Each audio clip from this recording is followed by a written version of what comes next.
Welcome back to Virtually Vikings radio show, the half-hour program that will be discussing all things St. John's River State College. Each week, we'll be spotlighting a new degree or program, events, or resources that are offered through the college. Today, your hosts are Mickey Johns and Sunshine Neely, and the topic is going to be St. John's River State College's Random Acts of Kindness program. Joining today are from the Ombuds Department, Dr. Iana Harris, and from the Foundation, Bailey Akins. Thank you both so much for joining us today. Thank you for having us. Yes, thank you. We're excited to be here. Now, ladies, we are going to talk about a program that you have called Random Acts of Kindness. Can you explain the purpose of the program that we have here at St. John's River State College? Awesome. Thank you, ladies, so much for just having us, and we're excited. We have a great partnership in the Ombuds office. Just kind of a little bit about what we do in the Ombuds office. We are here for holistic wellness wraparound care, and that is meant for us to help students remove barriers to success at the college. And the foundation has partnered with us to help many times remove some of the financial barriers that can keep a student from being successful. So the Random Acts of Kindness Fund used to be called the Emergency Stipend Scholarship, but it has grown into being so much more than that. And this stipend is for students who may be experiencing some sort of hardship that would keep them from being able to be successful this semester, so that we can retain them. Because if a student is having issues with their car, it's really hard to get to campus to go to your class. So it's really meant to remove barriers so that students can be retained and they can finish their semester and finish their time at St. John's. Awesome, awesome. Now, what type of emergency or situation and items does the fund aim to support? So goodness, babe, there's like we've been doing toiletries. So toiletry baskets we do in our bathrooms on all of our campuses. We have toiletry baskets with small toiletries, feminine hygiene products, we've got toothbrushes, toothpaste, deodorants, things of that nature, because many of our students may be experiencing some financial insecurity, so they're not necessarily able to buy some of those basic needs. But also there are students who may need larger sizes. Not sure if everyone's aware that we do have a decent sized population of students who are experiencing homelessness. So they will take showers in different locations, and we can support them by getting full size toiletries for them, body wash, lotion, soap, those kind of things. And we have been able to help students in emergency situations like the car breaking down, and we'll kind of share some of those situations specifically in a minute. We've also been able to receive donations from the foundation for grocery store cards and gas cards and even hot food. It's not like the greatest hot food, but some kind of quick and dirty, get you some McDonald's or some Wendy's to get you through the day. So that has really been great. So those are kind of the immediate quick needs. But if you have something that's going to keep you from being present at school. So we've had some people who've had a little lag in their childcare situations. So some people may be experiencing a tire blowout. I don't know who of us has not had a tire situation or a car situation, and it has, locked up everything you're able to do. So we've helped some students get tires for their car. We've had students who need a bicycle because their bicycle broke down.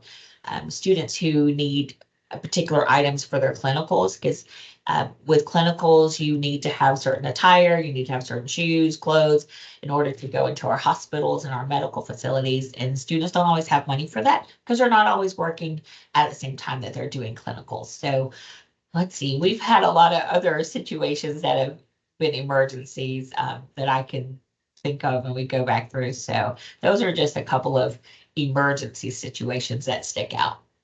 And that's actually a great sounds very like a great program, because when I think about you, there are certain people that these barriers may not affect, and that's great. But then there are students where not having a car to get to class is a big deal.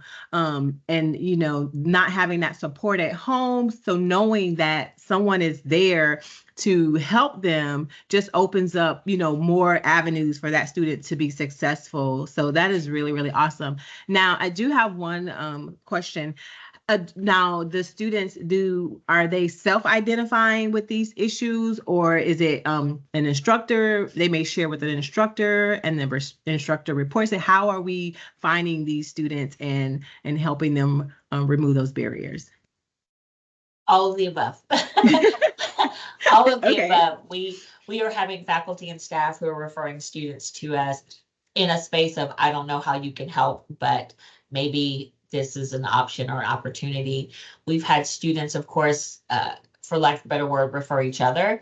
So if a student has been in need, they're building relationships with our offices. So they're able to see, hey, I don't know how to help you, but maybe these folks can help you. Maybe George can help you over in St. Augustine, or Chelsea over in Orange Park, or Dr. Harris in Palatka. So maybe someone can help you, because that's our job, is to kind of run interference and see how we can help. So students are getting identified a lot of different ways. I can't really just say there's one. I know. Well, I threw that in there because I remember, I believe this semester or one semester ago, I had a student that contacted me, and she was like, Miss Sunshine, and I was like, I don't know, but check this out. And it's like, I don't know, can't make any promises, but look into this program.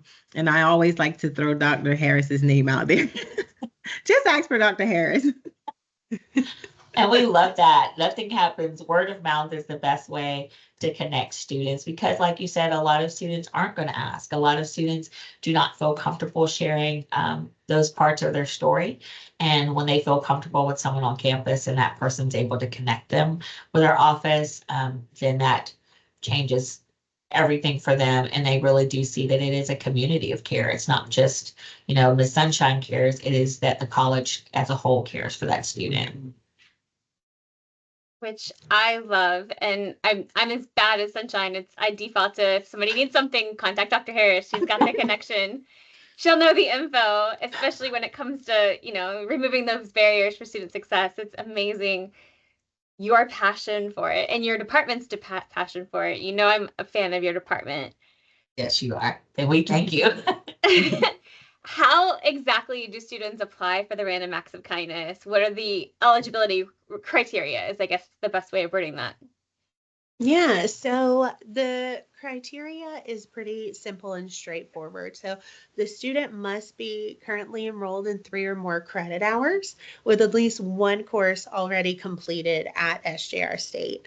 And the heart of Random Acts of Kindness is, helping students who are experiencing an unforeseen expense that would keep them from continuing their journey at SJR State if not resolved. So we're talking, car mechanic issues, we're talking utility bills, childcare, some of the things that Dr. Harris mentioned.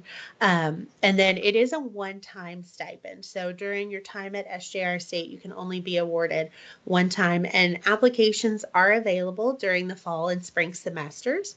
And to apply, there's an online form through the Office of the Ombuds. So if you contact the Ombuds department, they'll be able to route you to that. And they are the superhero department of the college. I mean, the Ombuds can do anything. Dr. Harris has put together quite an impressive team, and they are awesome.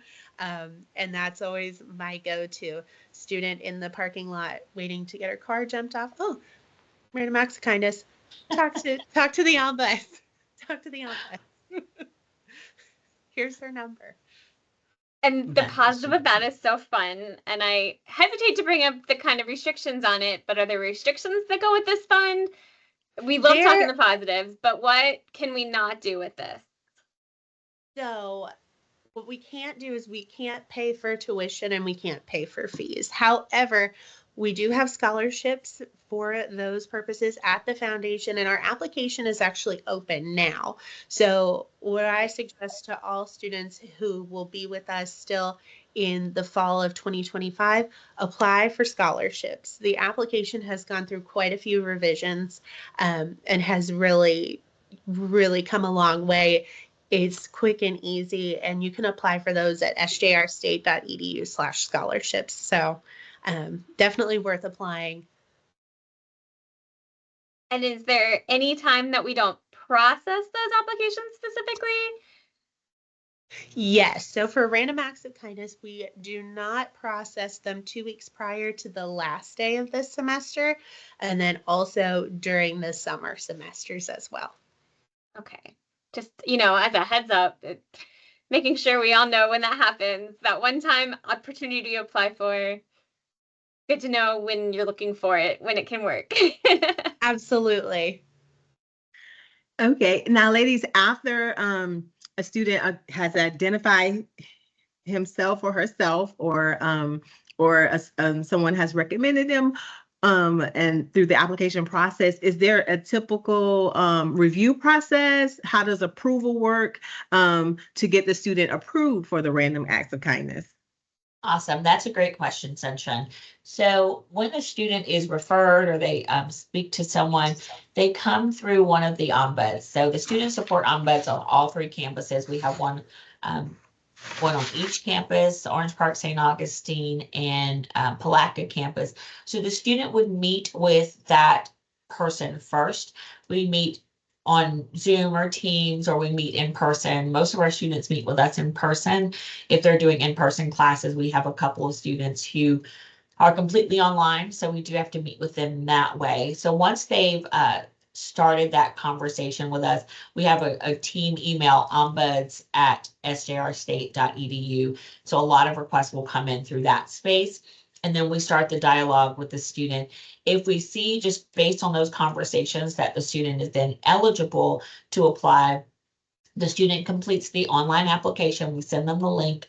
They complete the online application and get us any sort of documentation. So if it is, right now we've got someone who is behind on their rent and needs a little to cover them until that next check. We've got someone whose car is literally sitting at the shop waiting to get some tires. So we have them get us that documentation, and then we'll review it as a team in the ombuds office, and then we forward our recommendation.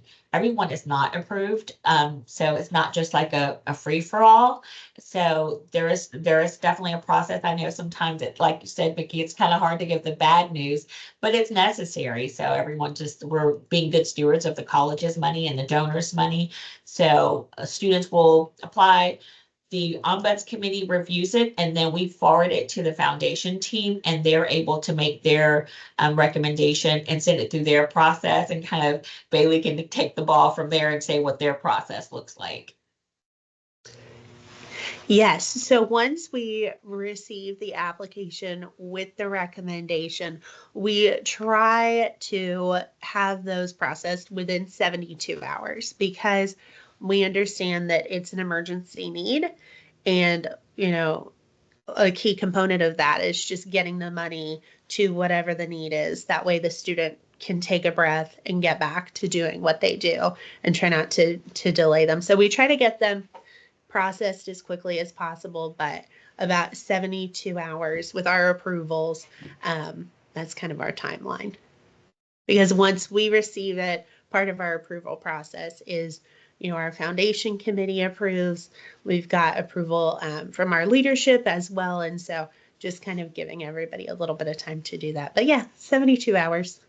Definitely. And so I know from start to finish, how quickly can a student expect to receive assistance after applying? So your process is 72 hours. Is it safe to say somewhere in the 1 to 2 weeks, just the business days? We're not counting the weekends.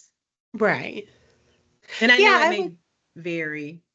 Yeah, absolutely. And especially, as we get closer to these deadlines, closer to the holidays, especially in peak vacation times for people, when we're trying to find, so and so to approve, and this person, and put all those pieces together. But yeah, I would say that's safe to say. Okay, great. Thank you, ladies. And I know Dr. Harris mentioned that we have to be stewards with the college's money. Is there an amount of funds that the students can receive? How do we set that specific need? Where do we go with that money side of it? Like, it's obviously not a free-for-all, as you said. How do you set that? Yes. So The need cannot exceed $500. That's our limit for all of the random acts of kindness, the RAC stipends. And the amount allotted is based off of the documentation. So it's based off of that utility bill that a student supplies, or mechanic bill, or, bill from the child care facility and those things. And that's how it's kind of determined. Perfect. So we meet And that need and just the one time kind of a deal. It's not an ongoing right. fix. And Correct. the foundation staff, once that is approved, they do not cut a student a check. It doesn't Right. go to the student, it directly goes to the entity. need. So if it's Mhm. the landlord, if the rental company, it's the car people, it doesn't come through the students' hands. Again, we are, if you ever, I may keep repeating good stewards, but I do want people to know that we are just not willy-nilly running out here giving people money without Right. Right. without just documentation and making sure that it goes where it's supposed to go, because that's just going to be really important for us as we deal with our student populations. Yeah, no, that makes sense. And I know that's a question always donors kind of ask, is how we, in the foundation, how they award that money and other with scholarships and things like that. So it's kind of why I threw it in there on that side of it. Absolutely. Good question. Definitely. Now, I know you guys have some good stories to share. um I can think of a few of my own. Just being at the college and just thinking of those moments where it's like, oh, this is why I work here. This is why I do what I do. So, can you definitely share with me some of your most fulfilling moments, or just that moments that you're proud of? You're proud to be in this position, proud to be helping students of random acts of kindness. Good. That's a great question. I know Bailey's got some of her favorites as well. We at the beginning of the semester is just really stressful for our students coming in, and even like I said, going to clinicals. We had a student who was in our LPN program in one of our campuses, and he was, doing fine. I'd actually had met his class because we do presentations in the classes around the campuses to let them know what our offices do and to let them know about REC. We were in his class, and the next day his professor sends an email. It's like, hey, I don't really know if there's anything we can do, but this student got sent home from clinicals, and you have to have a certain number of clinical hours in order to be successful and to kind of get those hours signed off on. And he got sent home because of his shoes. And so they're like, is there anything we can do? So we went and talked to the student. It turns out that they have to have these white particular tennis shoe type shoes to be on the floors. And he had on these like kind of heavy boots. And I was like, so, what happened to your shoes? And he said, well, I wore a hole in them because they were the only ones I had. And so he wore holes in the bottom of his shoes, and he wore them as long as he could. So we were like, okay, like, where do we find these? How much do we cost? So we ran down to the Walmart and we ran to Walmart. We found out his size, and we got him like 2 or 3 pair of shoes, because I'm like, if you're running out of pair, we don't want you to completely run, through a bunch of them. So that was really cool to do that. And even in those conversations, we find out there are some additional student needs. Like, since he doesn't work, his clinicals were across town in Jacksonville. So we were able to support him additionally with a gas card, to help him. Again, he's not going to be able to drive to Georgia, but to be able to do that. We have students who it was really, really sad. I think this is one of Bailey's stories that holds dear to her heart. We had a student who, it was spring break and the college shuts down, and the next day her house catches on fire, and it goes up like that. Yeah, house went up like that. And there were, I think, 4 people in the house and 2 animals, God bless, and their cars right there. And they woke up to a home filled with smoke and fire. So the last thing I'm grabbing is my textbook or my laptop or any of that stuff. Like, it's not happening. I'm grabbing the dog and my kid, and we're out. So the student was calling the bookstore and trying to see, like, hey, like, this is what happened. I don't really know what to do. The bookstore sent her over to the student support ombuds office, and the student was so gracious, and she was so like, I'm just trying to, finish my semester. So we were able to partner with the foundation to get her supplies. And then of course the college all was like, what can we do? What do they need? Going through everything. And it was actually weird to ask someone for documentation that their house caught on fire. Right. I was Yeah. like, how'd that work? And even in that, a report isn't made immediately. Like the report from the fire marshal isn't done immediately. So God bless, she sent us pictures from the fire department's website of their Facebook of their house on fire, and a picture she took on her phone, and they're the same picture, and then they have the address. And of course, we're cross-referencing. And I felt really bad like having to look at all, but everyone's not super honest. But she was so grateful. We even had separate donors to send in monies for that student specifically outside of their random acts of kindness. So that was definitely a blessing, and it showed how the college community came together, not just in that one instance. And we have a student who is living here without family, and one of his faculty members reached out to the dean, and the dean knew about us and was like, hey, this student is about to get evicted. And, he lives in like an apartment with other students, one of these student housings around here. And is there anything you guys can do? So we went and met with the student. And a lot of times when we find out things, we don't run in with how much money do you need? We run in to hear the story and to see what's really going on, because we find out that he's walking to campus because he didn't have any gas to drive his car to campus. And he was walking a really good distance to get to campus so that he could be successful in his classes. So we were able to help offset some of that rent. We were able to utilize our food pantry. Shameless plug for please. We also need pantry items on all 3 of our campuses to help our students who are in need. And think about things that they can eat during the day while they're on campus for lunches. But we were able to get him some food items, some toiletry items, and be able to help him some of this rent, and of course get him a gas card. So helping him with like those felt needs that he didn't even think to say anything to anybody, but it was one of those like, hey professor, I'm late to class because, and then it kind of ripples into a story. And so of course the compassion of the professor was there. Student tires blow out because they bought rethreaded tires, and rethreaded tires are not the best tires to buy. So they had bought rethreaded tires, and the tire, because they're less expensive, and the tires shredded off. And so the student had no way to get to campus and reached out to us, and we were able to help that student get tires. Because of course, if you bought tires 5 seconds ago, you do not have money to buy tires again. So we were able to help that student. And really the gratefulness of a student coming and for something they didn't ask for. Like, to be honest, people don't come and say, do you have money for my blah, blah, blah.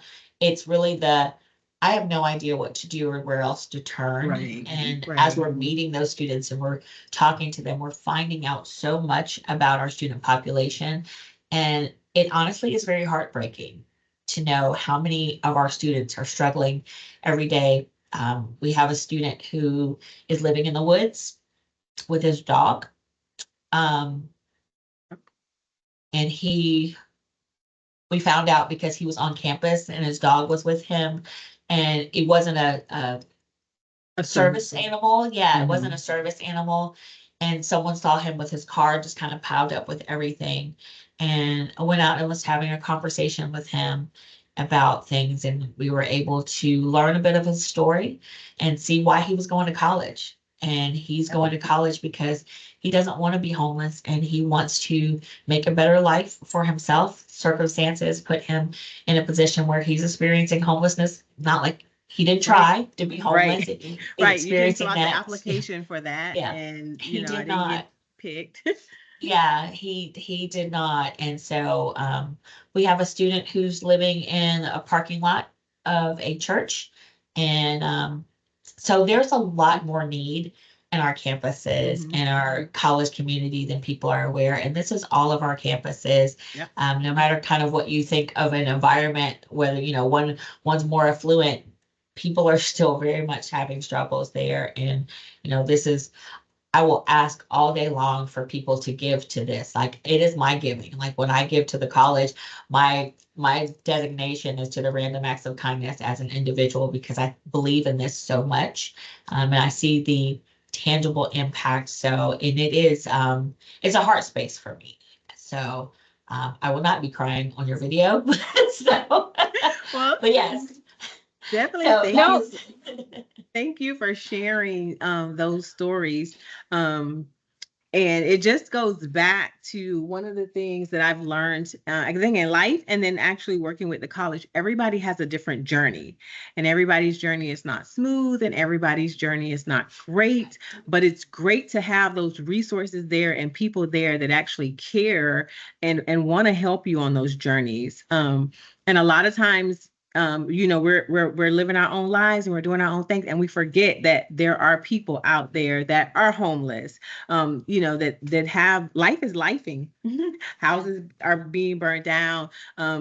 Student with holes in their shoes is happening every day, and a lot of times we're blinded because we may not experience that now, but doesn't mean we Right. won't experience it tomorrow.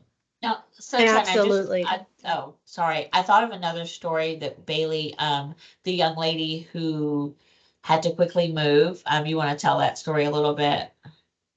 Yeah, that's one that's near and dear and close to my heart. We had a young woman, a mom of three, who unfortunately needed to flee from her home. She was in an unsafe situation with her children, and we paid the deposit for her new housing Awesome. through random acts of kindness. And this is why we love what we do.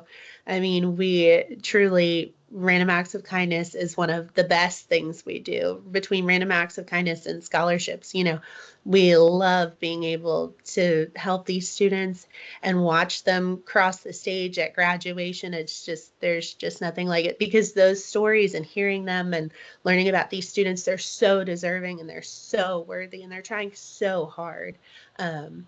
And just having them be derailed because of shoes that can be taken care of, with $70 is, Right. it's great to be And able to do that.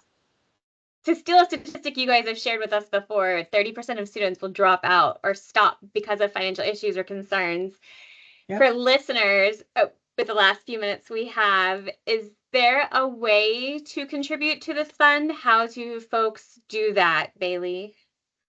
Yes, I would love to tell you how.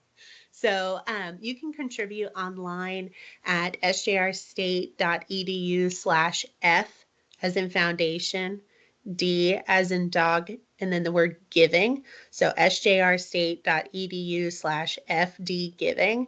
And there are options for you to give right then and there online via PayPal, or send in a check, or call us and we can find another way if that doesn't work. Perfect. Thank you for sharing. And thank you for tuning in to this episode of Virtually Viking. Thank you again, Dr. Harris and Bailey, for taking time to share the information about the Random Acts of Kindness program with us. Thank you guys so much for having us. We really appreciate you letting the communities that we serve know about it. Absolutely. I would talk to you every week if we could. But then we would be taking away from the students, and I would hate to do that. That part, me glancing at the clock, hoping that I'm not missing a student right now. But no, we made sure to carve this time and make sure that they're all served right now. Yeah. Always appreciated. As always, if you have any questions or topics you'd love for us to spotlight in the future, we'd love to hear from you. Reach out to virtuallyvikings@sjrstate.edu or any of the SJR State social media channels. Your feedback and suggestions are always welcome. Whether you're looking to start a new career, advance in your current one, simply explore new subjects, or assist our future generations coming through college, we're here with the resources and support you need to succeed. We're here for you every step of the way. Until next time, go Vikings!